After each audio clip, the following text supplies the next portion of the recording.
Welcome back to the Stephen Knight Show. Hope you're having a wonderful Monday. We're Montreal all over social media, Facebook, Twitter, Instagram, and of course our official website, thestephennightshow.com, where you can check out our merch. We have some really good merch. People are buying it. We definitely appreciate you.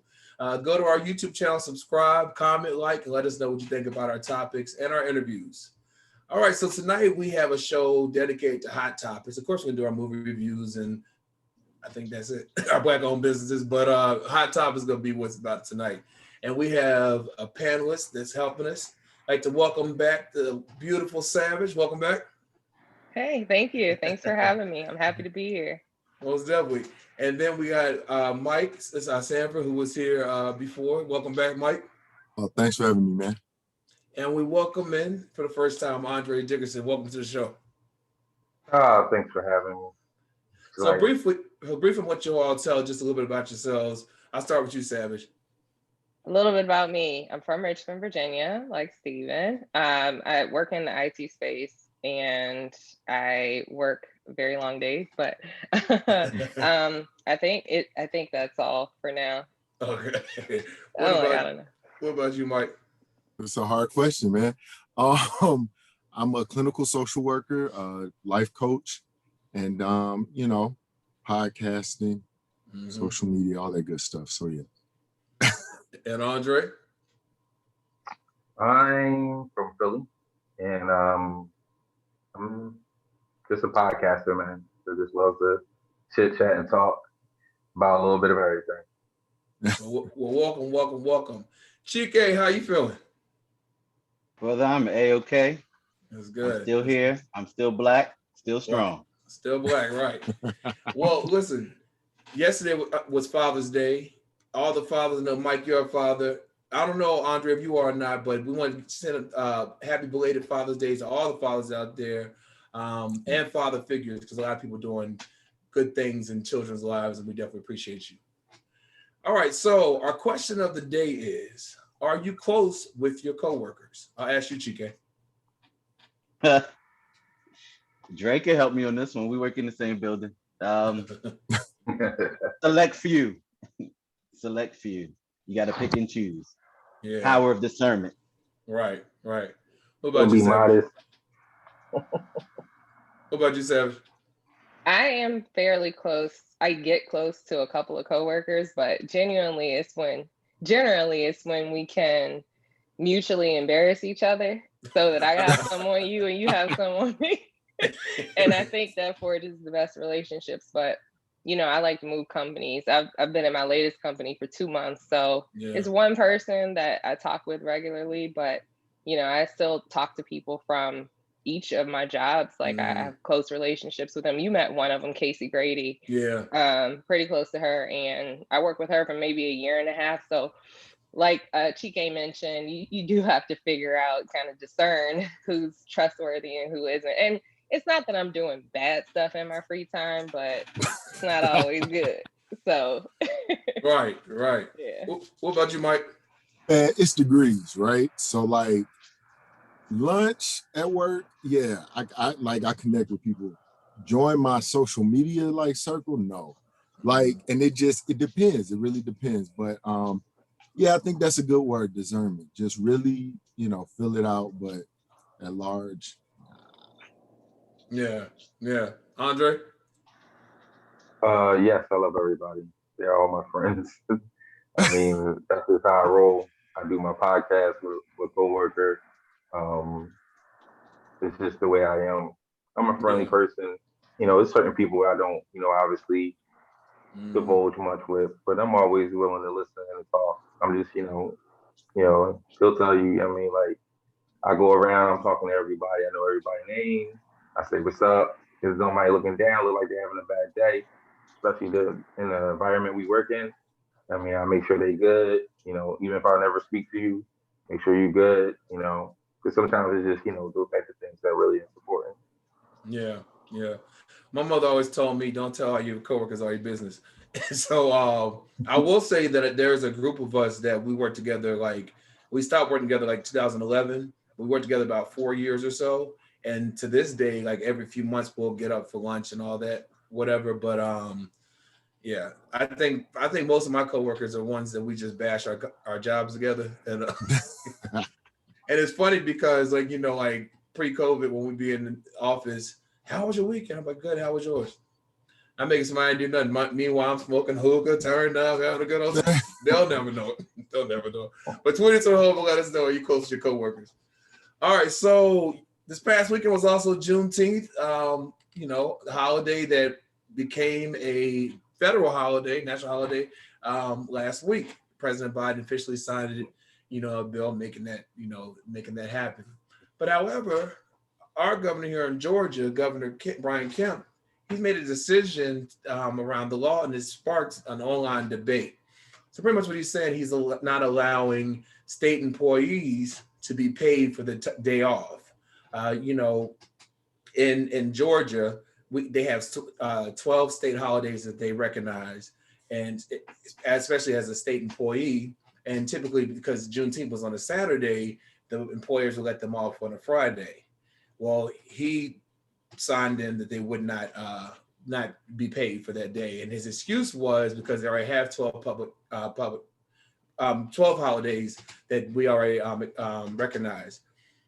But people were saying they should get rid of Columbus Day, because I know that I have a lot of state employees that are my consultants, and we get a calendar each year of what days they're going to recognize for the year, and they don't even call it Columbus Day anymore. They call it something else.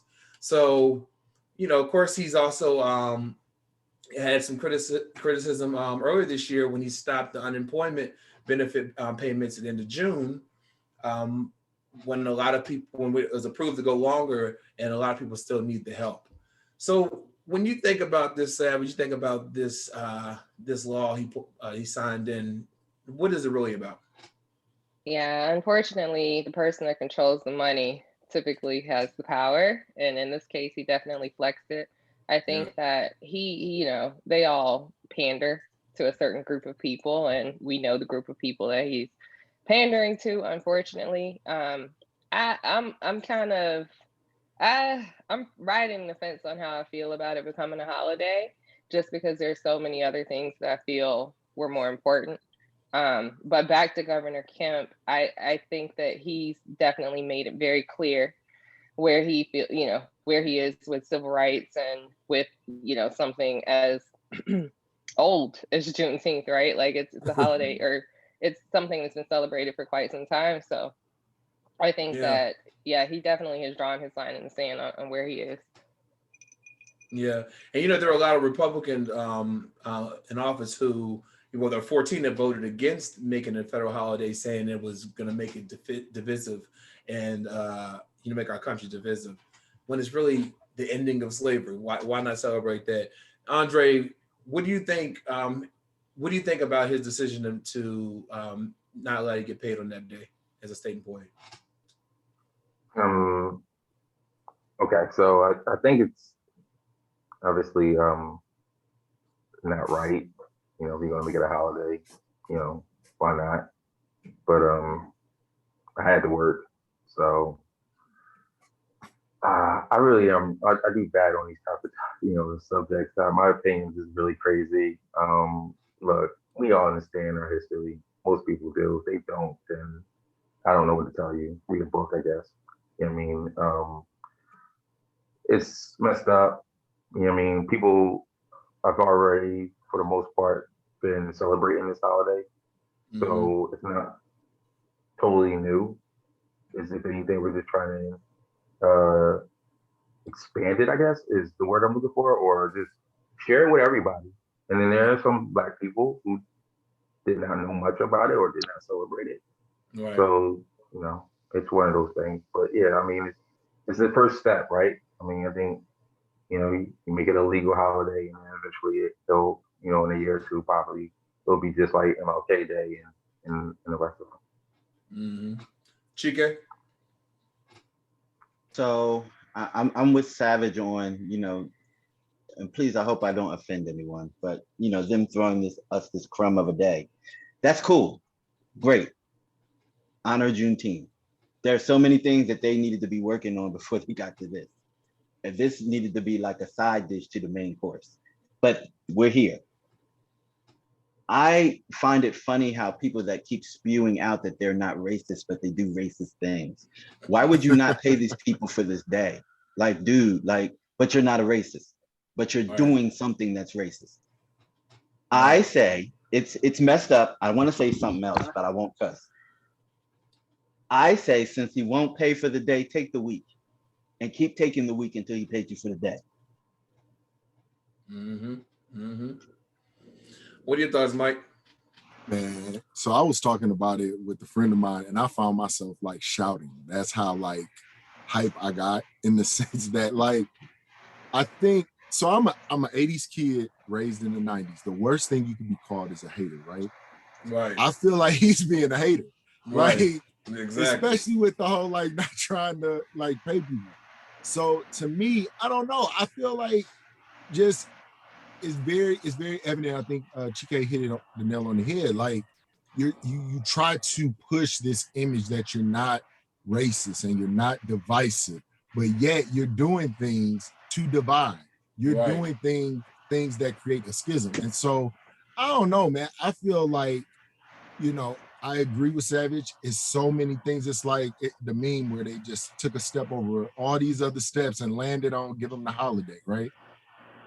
But since we're here, I feel like don't be a hater. Like pay people for the holiday. Like we should have it. I don't understand why it's such a problem. Yeah. And then, especially after they've already trying to make it harder for people to vote here in Georgia, you know, it's a Republican state typically, and they're making it hard. So this is just another example of that trying to not. You're showing your cards, in my opinion. And I'm sorry. Go ahead. No, go ahead, Dre. I was just gonna say, but then you say the president approves of it. So like now that the state, it's just to me it's weird. Like you just wanna, it seems like you just wanna go against the grain for no reason, or for a reason, I guess. You know, it's clearly political. It's let me show my followers I'm not with this. Let me show my followers I'm putting a stand to this because election's coming up. Right. Yep. Get a life. You gonna say something, Mike? Yeah, well, I get a life. But what I'm always caught with is what is this obsession to like erase history, in the sense Juneteenth is just as American as any other, as the 4th of July. Like it happened on American soil. And real talk, it's just not, I mean, it's for us, but it's just not about Black people. And so the reality is that because this is an American holiday, what virtue comes from you trying to erase it other than trying to recreate the past and paint this image that, oh, it wasn't that bad, or, you know, white people that time wasn't that bad. Like it's definitely motivated. It's motivated by this guilt or this desire to uphold, you know, white supremacy, really. But I have a hypothesis answer to what you said, Mike, and something to think about. There's going to come a point in time where they're going to have to face in a court of law what this country has done at some point. If they erase history, then you don't have any bullet points for defense. Yeah, that's true. That's true. It's kind of like if we don't talk about it, it didn't happen. No, it still happened. And it will erase. It will erase. Yeah. All right. So, you know, over the weekend, 7 people were killed, more than 40 people injured in 10 mass shootings. So, of course, you know, America, we're coming out of coronavirus isolation, and states are lifting their restrictions and gatherings. But shootings are continuing to plague our nation, with 10 mass shootings, like I said, over the U.S. since Friday. And they consider the weekend Friday night till Sunday night. So 7 people were killed and at least 45 people were injured in the shootings, according to the GVA, which is the Gun Violence Archive. Among the victims were at least 2 children, a 10-year-old and a 15-year-old. The latest shootings are among a streak of deadly violent weekends that the nation has seen in the past weeks. Last weekend alone, there were 10 mass shootings again across 7 states, where 12 people were killed and 57 people were injured. CNN, again, I told you how they defined the weekend, but the places where the shootings were, some of the places were in Colorado, Atlantic City, Indiana, Dallas, Minnesota, and where I'm from in Richmond, Virginia. No. Sorry. Excuse me. So this is good. So Chike, why do you think we've had over 300 mass shootings, and mass shootings are defined as more than 4 people shot? Why do you think this is going up so much as people are starting to come out? Shouldn't we be happy that we can come out and come up for air a little bit and do some things, see people? What's up with all the shootings? Yeah, you would think that, wouldn't you? But I look at it like this. You've been pent in the house and you've been watching the news and absorbing everything that you've been watching on television. You have a keg ball in your spirit of wanting to do something and some harm to some people because you agree or disagree with whatever you saw on that box. And you get out. So you have all this time to master plan. And then you get out and you just cut loose. And it's not just mass shootings, not to minimize mass shootings, but I don't know if you've ever seen the report, which just past week, people on the beach, it's this rash violence on beaches just around the world. People are getting together for the first time in close proximity and they're snapping. People have to get used to people all over again. This was something very unusual that we experienced.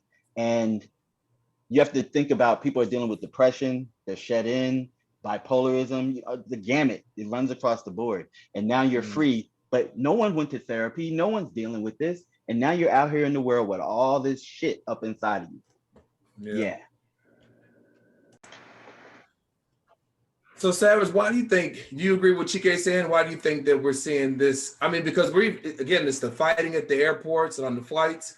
I always saw the video from, I think it was in the Bronx or Brooklyn, where the man ran up on the man shooting him with his 2 little kids around there. I mean, what's going on?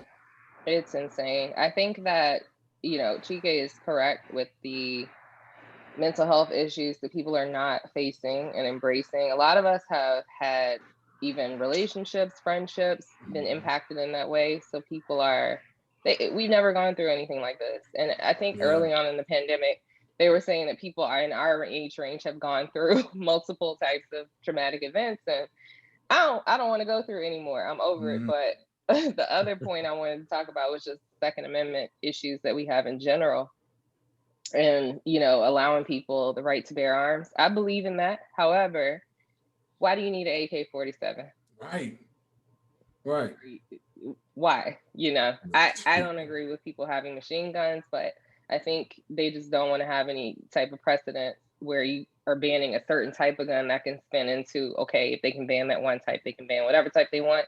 So I don't know. I think it's a slippery slope, but yeah, I think we opened up too soon.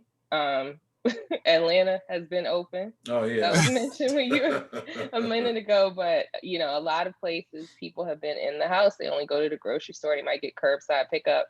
But now people are coming face to face, and you might have somebody who's like, "Wait a minute, you too close to me. You don't have a mask on." I don't know what's sparking it, but children getting shot, like, come on.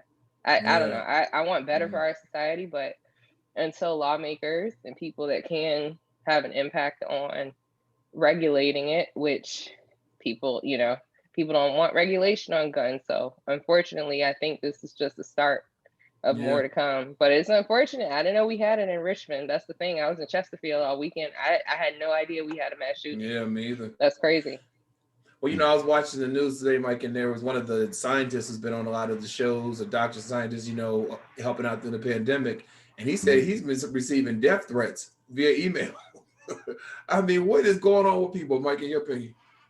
Man, I think going back to something Chike said, I think people, this is the thing, this is where the internet and having access to information like readily accessible, it kind of like it converges, right? Because like you said, we've been, pent up at home or whatever your situation was through the pandemic. The only real connectedness or connection we had was the internet, was social media, And so you see all these images and people don't realize, just from a clinical standpoint, the impact that the toll it takes on the brain. Yeah. Like if you're constantly seeing images of something, the vicarious trauma is real. So like people are going back out on edge without like not even knowing, subconsciously on edge, because all they've seen while locked up were these images of shootings and killings and, poor race relations and whatnot.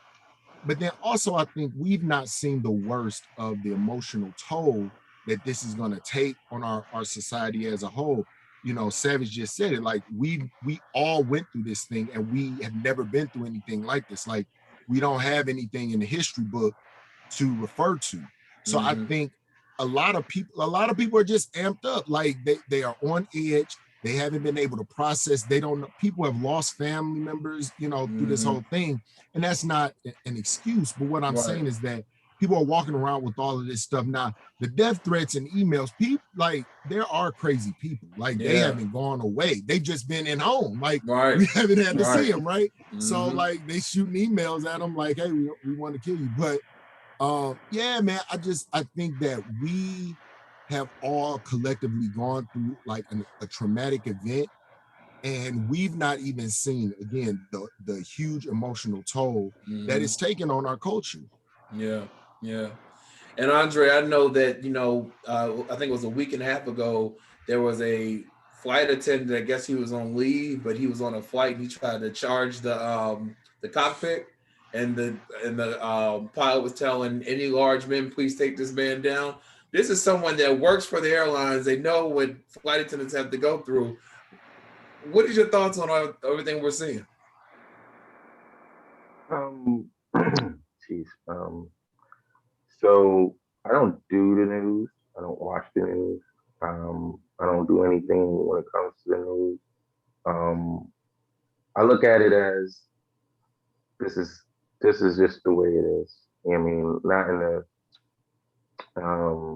so negative, but violence has always been.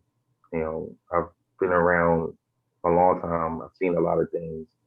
So I know that it sucks when it happens, obviously, because we've all probably been through some kind of personal situation with it.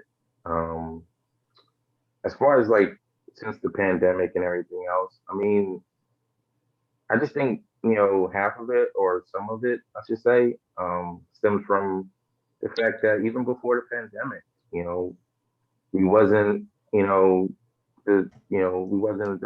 more into like technology and being in our phones and stuff like that. Being social was fading anyway, to a certain extent.